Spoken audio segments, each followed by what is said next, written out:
नमस्कार।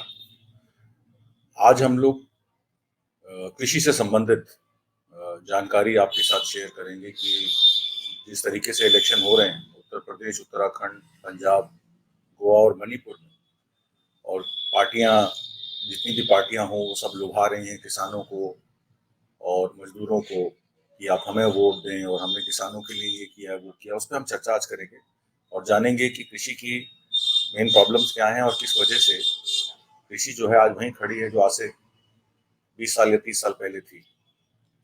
सबसे पहले तो हम बात करेंगे कि एमएसपी को लेकर एक जन आंदोलन सरकार के खिलाफ किया गया दिल्ली के बॉर्डरों पर, और एमएसपी से ही रिलेटेड है डाइवर्सिफिकेशन ऑफ क्रॉप्स। अगर एमएसपी नहीं मिलेगी तो जो किसान है वो क्रॉप्स को डाइवर्सिफाई कैसे करेंगे। गेहूं और धान तो एफसीआई में खरीदी जाती है क्योंकि वो पीडीएस डिस्ट्रीब्यूशन में जाती है, या जैसे आपातकाल आता है कोविड का उसमें धान और चावल डिस्ट्रीब्यूट होते हैं। तो बाकी की जो फसलें हैं तो कैश क्रॉप्स जिनको कहते हैं, और उनका जो है अगर किसान से खरीद नहीं करेगी सरकार और डिस्ट्रीब्यूशन नहीं करेगी मार्केट में तो किस तरीके से किसान फसलों को उगाएंगे क्यों। तो इस विषय में हम लोग बात करेंगे। पहले हम ये जानेंगे कि सरकार की एलोकेशंस क्या हैं। पिछले वित्तीय वर्ष में 4,74,750 करोड़ रुपए से घटकर रिवाइज एस्टिमेट जो 21-22 का सरकार ने दिया है, मोदी सरकार ने, वो दिया है 3,70,303 रुपए का। तो उसका मतलब है कि एलोकेशन में कमी आई, 5.5% एलोकेशन कम हो गया। और जो प्रोक्योरमेंट है, अभी तक तो धान की प्रोक्योरमेंट हो रही है और गेहूं की प्रोक्योरमेंट हो रही है, उसमें भी 10,000 करोड़ रुपए कम किए गए हैं प्रोक्योरमेंट। खाद वितरण में सब्सिडी जो है उसको भी अगर हम ये मान के चलें कि खाद के रेट और आजकल जो खाद के नाइट्रोजन है, फॉस्फेट है, इनके रेट जो है $600, $600 से $900, $950 रेट चला गया है। तो खाद्य सुरक्षा जो है सरकार को बजट बढ़ाना चाहिए, पर वो भी 1,40,000 करोड़ से 1,05 करोड़ कर दिया गया। उसमें भी 35,000 करोड़ रुपए घाटे का है उसमें। तो रूरल डेवलपमेंट में शेयर इस तरीके से, जिस तरीके से रूरल डेवलपमेंट में शेयर गवर्नमेंट को बढ़ाना चाहिए था बजट का, वो इस वित्तीय वर्ष में 5.23% हो गया, 5.59% से, मतलब 4.4% का रूरल डेवलपमेंट में शेयर कम हुआ है। और मनरेगा की जहां तक बात है, आपने देखा किस तरीके से पलायन हुआ बड़े शहरों से छोटे शहरों में, तो मनरेगा की डिमांड बढ़ी। पिछले वित्तीय वर्ष में 70,000 करोड़ का सरकार ने बजट रखा था, 74,000 करोड़ का, और 95,000 करोड़ खर्च किए गए, और एक्चुअल खर्चा जो रिवाइज एस्टिमेट था 96,000 करोड़ था, और 1,11,000 करोड़ रुपए टोटल बजट था। तो मतलब ये है कि जो बाकी का 15,000 करोड़ जो अभी पैसा देना है वो इस वित्तीय वर्ष में कवर होगा, और उसका बजट भी घटा के 70-71,000 करोड़ रुपए कर दिया गया है। मतलब पिछले 11,000 करोड़ को अगर कवर करें तो मात्र 60,000 करोड़ रह जाता है। तो मनरेगा की डिमांड इस टाइम लेबर की बढ़ गई है। आप ये भी जानते हैं कि 9.5 करोड़ परिवार मजदूरी से अपना लालन पोषण करते हैं, 10 करोड़ परिवार खेती से अपना लालन पोषण करते हैं। तो ये 19.5 करोड़ परिवार जो है, 20 करोड़ मान लीजिए, 50 करोड़ लोगों को कवर करते हैं। और ये 50 करोड़ जो जनता है हमारी, ये देश की अपना रोजगार भी तय करती है और अपना लालन पोषण भी करती है। और सरकार से क्या लेती है? खाद पे सब्सिडी लेती है, या एमएसपी मांगती है, या सिंचाई के साधन मांगती है, या कर्जा, जिनके ऊपर ज्यादा कर्जा है उसके कर्जा का माफी मांगती है। कुल कर्जा किसानों पर 2 लाख करोड़ से ऊपर नहीं है पूरे देश में। और आपने देखा पिछले साल 8,44,000 करोड़ का कर्जा माफ कर दिया सरकार ने 10 कॉर्पोरेट्स का, और 8,72,000 करोड़ रुपए का बैड बैंक कर दिया। मतलब कि वो पैसा रिकवरी होगा नहीं होगा, नेगोशिएशन होंगी, क्या परसेंटेज, 2%, 3% रिकवरी होती है, 97% जो है वो माफ कर दिया जाता है। तो 17 लाख करोड़ कुल नुकसान इस देश में बैंकों का हो चुका है, पर किसानों के कर्जों के लिए सरकार जो है वचीबद्ध नहीं है। एसडीएम ऑफिस में, डीएम ऑफिस में, कचहरी में किसी का 50,000 लोन है, किसी का 60,000 लोन है, उनकी फोटो लगा दी जाती है, उनको बदनाम किया जाता है। तो सरकार को इस बातों पे सोचना चाहिए। अब आप देखिए कि एनएसएसओ का जो असेसमेंट आया था, सिचुएशन असेसमेंट 2019-20 का, उसमें किसान की आय कुल साल की 20,000 रुपए, मतलब 27 रुपए कुल आय उसकी प्रतिदिन। और एक कॉर्पोरेट गौतम अदानी की आय 768 करोड़ रुपए प्रतिदिन है, और एक अंबानी की आय, माफ कीजिएगा, एक अंबानी की आय 768 करोड़ रुपए प्रतिदिन आती गई है, और एक अदानी, गौतम अदानी की आय 1,000 करोड़ रुपए प्रतिदिन आती गई। तो इतनी डिस्पैरिटी ऑफ इनकम, रिडिस्ट्रीब्यूशन कैसे होगी, डेवलपमेंट कैसे होगा, इस बात पे हम लोगों को चिंता करनी चाहिए। इलेक्शनों में लोग जो हैं वो मुद्दा कुछ और होता है, बताते कुछ और है। कल एक बीजेपी के कोई इलेक्शन लड़ रहे हैं एमएलए का, उन्होंने ये कह दिया कि मैं मुल्ले की दाढ़ी जो है वो नोच के और चुटिया बना दूंगा। अभी चुटिया बनाना और ये करना, ये एक तो संसदीय भाषा है, उसका इस्तेमाल नहीं होना चाहिए, और दूसरी बात है जो जरूरी मुद्दे हैं उन पर डिस्कशन होना चाहिए, ना कि कि हम चुटिया तोड़ देंगे, चुटिया बना देंगे और मुसलमानों का, माइनॉरिटीज का, और उनको डरा के रखेंगे। तो इस तरीके से जो ये चीजें हैं, ये प्रो डेवलपमेंट नहीं है, एंटी डेवलपमेंट है। अब मैं आपको स्लाइड 1 दिखाता हूँ। स्लाइड 1 में देखिए कि इस देश में एक्चुअली प्रॉब्लम ऑफ एग्रीकल्चर है क्या। एक तो जो कल्टीवेशन है लैंड की, वो टोटल मानसून पे डिपेंडेंट है। जिस साल मानसून सही रहेगा उस दिन पानी अवेलेबल रहेगा, कल्टीवेशन सही होगी। जब पानी नहीं होगा, अगर मानसून सही नहीं होगा, तो पानी की किल्लत से फसलें खराब होती हैं। सॉइल इरोजन बहुत ज्यादा है, साइंटिफिकली क्रॉप्स नहीं उगाई जाती हैं। जैसे कि मैंने आपको बोला, एमएसपी सब अगर किसानों को मिले सब क्रॉप्स पे, तो फिर ये सॉइल इरोजन और सॉइल इनफर्टिलिटी का मामला भी हल हो सकता है। साइंटिफिक वे से हर 3 महीने में फसल उसके अकॉर्डिंगली की जा सकती है। कुछ लिटरेसी की प्रॉब्लम है। गांव गांव, देहात देहात अगर लिटरेसी कैंपेन चले और फार्मर्स को आउटडेटेड मेथड ऑफ कल्टीवेशन से हटाकर बढ़िया मेथड ऑफ कल्टीवेशन दें, कैश क्रॉप्स का मेथड दें, जिसमें और मार्केट बनाएं जिसमें उनकी फसल जो है वो सही से बिक सके, इस पे हम लोगों को ध्यान देना चाहिए। अब जो खेतीहर किसान हैं, जो मजदूर किसान हैं, जिन पे जमीन नहीं है और ठेका लेके और मजदूरी पे, और बटाईदार किसान हैं, उनके बारे में जो ओनर्स नहीं है उनको ओनरशिप राइट मिलने चाहिए, चाहे 2 बीघा, 4 बीघा, 6 बीघा। हर किसान का हक है जो जमीन को जोतता है वही जमीन का मालिक होना चाहिए। तो इस पे भी सरकार को, जो सरकार पे जमीनें हैं या जमींदारी कानून जो हटाया गया था, उसमें कई जमीनें जो है सरकार पे अधिकृत है, वो बटाईदार किसानों में और छोटे मजले किसानों में बांटी जानी चाहिए। स्लाइड 2 में देखिए, और जो प्रॉब्लम्स हैं इसमें ये है कि डॉक्यूमेंटेशन और सिक्योरिटी की प्रॉब्लम है, कि डॉक्यूमेंटेशन प्रोसेस जो है सरकार का, वो इतना लंबा लेंथी प्रोसीजर है कि किसान तक ना क्रेडिट पहुंचता है, ना किसान तक जो उसकी प्रॉब्लम्स हैं उसको एड्रेस किया जाता है। तो मिनिमम डॉक्यूमेंटेशन से सरल तरीके से किसानों को एड्रेस किया जाना चाहिए। जो छोटे आर्टिसंस हैं या जो मेहनत में मशक्कत करके कॉटेज इंडस्ट्री में काम करते हैं, जैसे शीशा बनाने का है, चूड़ी बनाने का है, लकड़ी का काम है, बढ़ई है, तो इन लोगों के लिए भी एम्प्लॉयमेंट का बैंक क्रेडिट के द्वारा उनको छोटे माइक्रो क्रेडिट दिया जाना चाहिए, ताकि वो अपना काम भी कर सकें और कुछ मुनाफा भी कमा सकें। तीसरी स्लाइड में देखिए, जो मेजर चैलेंजेस हैं इंडियन एग्रीकल्चर के, उससे रूरल डिस्ट्रेस बढ़ रहा है। एक बहुत बड़ा मुद्दा है फार्मर सुसाइड्स का। वो फार्मर सुसाइड्स का मुद्दा इसीलिए है कि कर्जे के दौर पे 1,00,000-2,00,000 रुपए कर्जे में किसान अपने आप को फांसी लगा लेता है, क्योंकि उसका शोषण किया जाता है, उसकी बात नहीं सुनी जाती, और पुलिस द्वारा, एडमिनिस्ट्रेशन द्वारा उसको प्रताड़ित किया जाता है। जमीन की, पानी की भी दिक्कत है।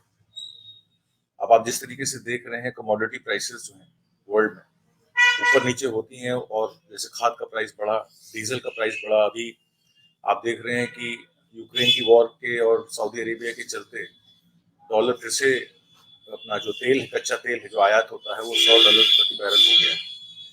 तो जाहिर सी बात है कि जैसे ही इलेक्शन खत्म होंगे तो इलेक्शन खत्म होते ही प्राइस जो है वो डीजल पेट्रोल की फिर 20 रुपए 18-20 रुपए बढ़ने वाली है, और किसान पे जो एक उसकी लागत लगती थी 9,000 10,000 रुपए प्रति एकड़, वो बढ़ के फिर 27-28 हजार रुपए प्रति एकड़ से ऊपर चली जाएगी। तो वो मुनाफा कहाँ से कमाएगा, क्या उगाएगा, क्या बोएगा, अपने बच्चों का लालन पोषण कैसे करेगा। और इसमें एक और चीज है कि अक्रॉस रीजन जितनी भी ग्रोथ है, डिस्पैरिटी ग्रोथ बहुत है। जहाँ पानी की कमी है वहां पे जाहिर सी बात है सिंचाई का खर्चा भी ज्यादा होता है, फसल उगाने का खर्चा भी ज्यादा होता है, लेबर भी महंगी होती है, क्योंकि जहाँ पानी की कमी होगी, रिसोर्सेज की कमी होगी, वहाँ लेबर भी महंगी मिलेगी। तो ये कई चीजें हैं, इस वजह से ग्रोथ रेट जो है वो रेनफेड एरियाज में जो है वो डिक्लाइन हो रही है।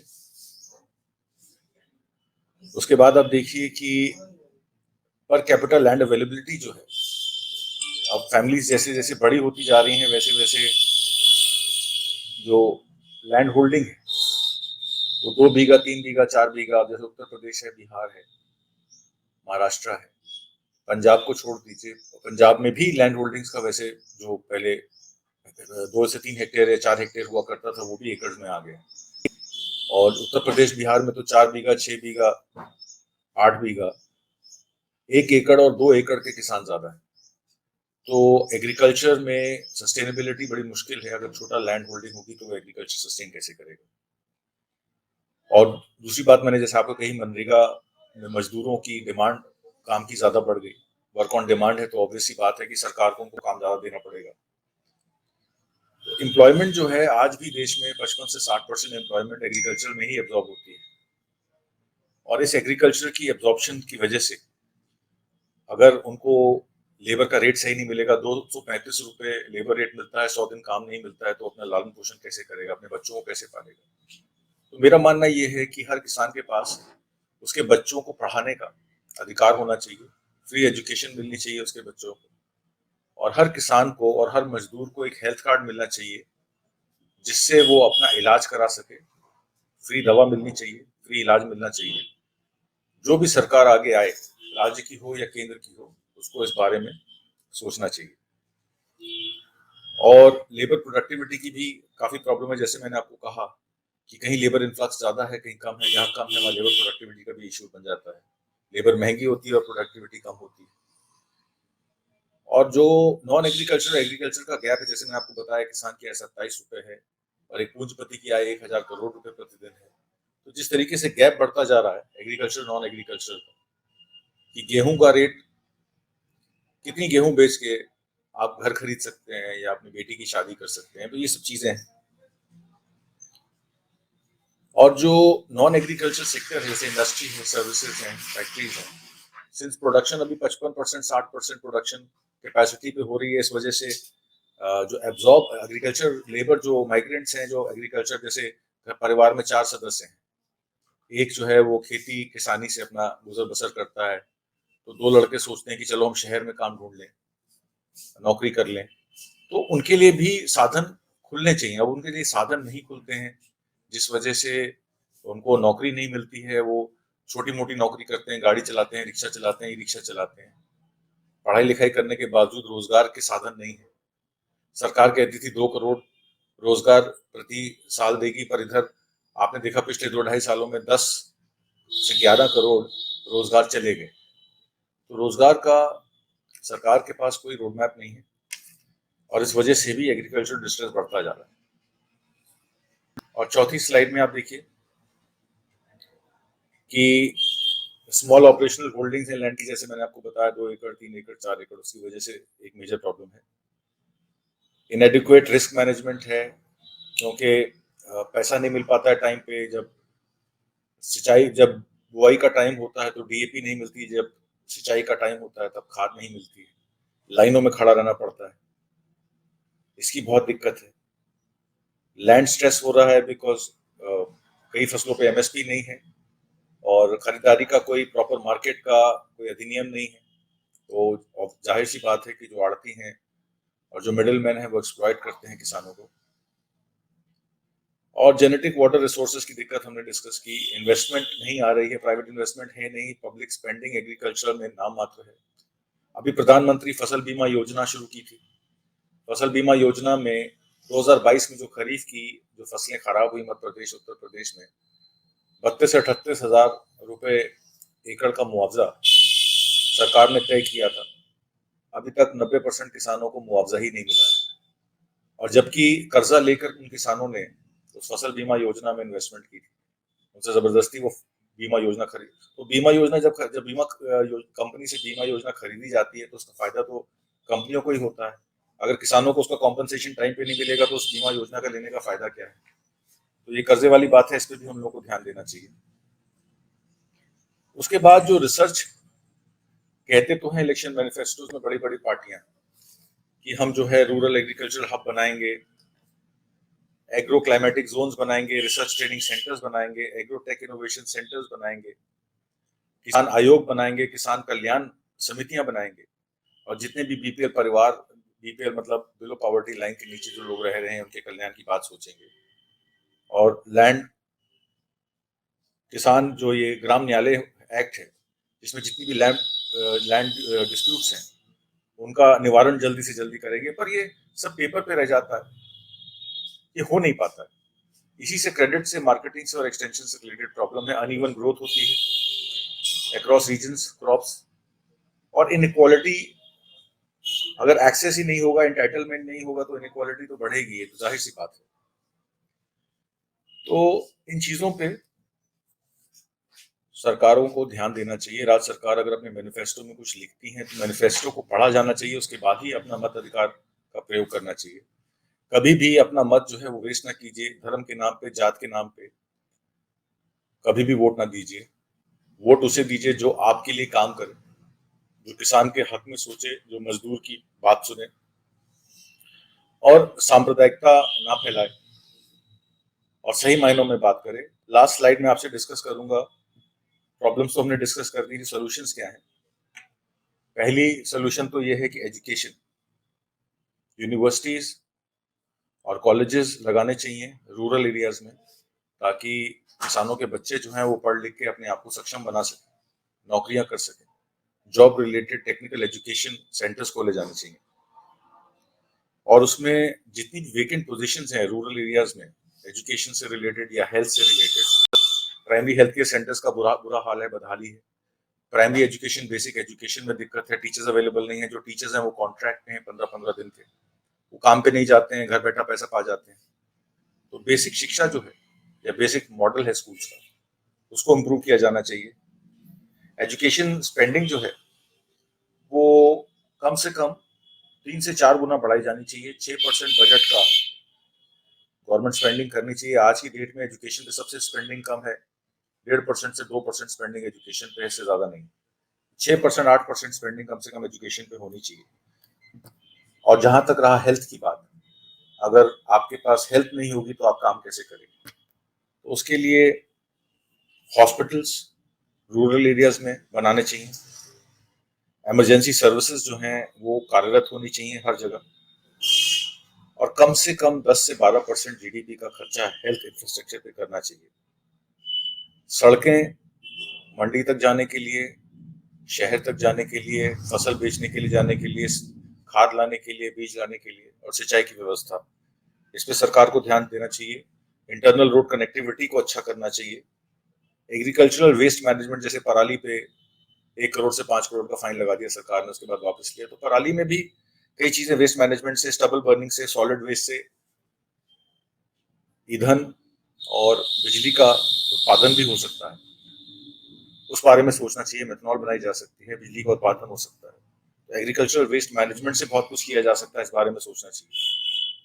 और छोटे छोटे किसानों के, जैसे जिनके पास 4 बीघा 6 बीघा जमीन है, उसमें उन्हीं किसानों की कोऑपरेटिव सोसाइटीज बना के, ना कि बाहर से कॉन्ट्रैक्ट फार्मिंग को लेके आया जाए। जो पहले लॉ आया था कॉन्ट्रैक्ट फार्मिंग का, उसमें बहुत सारी त्रुटियां थी, उसको खत्म किया जाना चाहिए। स्पेशल एग्रीकल्चरल जोन्स बनाए जाने चाहिए, जिससे जो प्रोसेसिंग का टाइम है, पैकेजिंग का टाइम है, वो रिड्यूस हो, फसल खराब ना हो। और क्रॉप इंश्योरेंस पॉलिसीज जो है वो मीनिंगफुल होनी चाहिए। अगर टाइम पे बीमा का धन नहीं मिलेगा तो उस बीमा को कराने का फायदा क्या, इस बारे में सरकार को काम करना चाहिए। Weather risk management, waste management, disease management और किसानों की ऑल्टरनेट सोर्स ऑफ इनकम, अगर एजुकेशन से ऑल्टरनेट सोर्स ऑफ इनकम बनाई जा सकती है किसानों की, तो उस बारे में ध्यान देना चाहिए। तो इन्हीं सब बातों को मद्देनजर रख के आप अपना मताधिकार का प्रयोग उन लोगों के लिए करें जो इन बातों को समझते हैं, और आप लोगों के लिए जो काम कर सकें, जो फील्ड में रहें, जो आपसे संपर्क में रहें, और उन्हीं को आप वोट दें। धर्म के नाम पे, समुदाय के नाम पे, जात के नाम पर बहुत दे दिया हम लोगों ने वोट 74 साल पर, उससे कुछ इस देश में मिला नहीं। तो यही सब आपसे प्रार्थना करते हुए मैं आपसे विदा लेता हूँ। अगले प्रोग्राम में अगले शुक्रवार फिर मिलूंगा, तब तक के लिए आज्ञा दीजिए। नमस्कार।